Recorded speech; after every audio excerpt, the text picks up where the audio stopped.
அதை விட எஸ்பெஷலா அந்த கத்திரிக்காய் ஒன்று சுட்ட கத்திரிக்காய் தொக்கு எப்படி பண்ணுறதுன்னு பார்க்கலாமா. இதுக்கு 3 கத்திரிக்காவை நல்லா ஆயில் தடவி எடுத்துக்கோங்க. கிரில் பேனில் எல்லா சைடுமே நல்லா கிரில் ஆகிற மாதிரி திருப்பி விட்டு குக் பண்ணிக்கோங்க.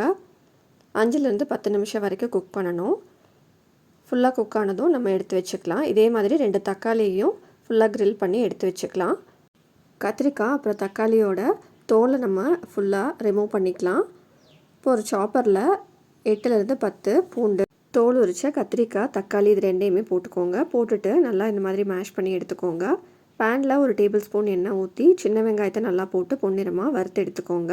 மேஷ் பண்ணி வச்சுருக்கிற கலவையை இது கூட சேர்த்துக்கலாம். சேர்த்துட்டு நல்லா மிக்ஸ் பண்ணிக்கோங்க. லெமன் சைஸ் புளியை கரைச்சி இதில் ஆட் பண்ணிக்கலாம். 1/4 டீஸ்பூன் மஞ்சள் தூள், 1 டீஸ்பூன் மிளகாய் தூள், தேவைக்கு தகுந்த மாதிரி உப்பு போட்டு நல்லா கொதித்து வந்ததும் கடைசியாக 1 டீஸ்பூன் வெல்லம், கருவேப்பிலை இது ரெண்டுமே சேர்த்து நல்லா மிக்ஸ் பண்ணிக்கோங்க. தொக்கு ரெடி ஆகிடுச்சு.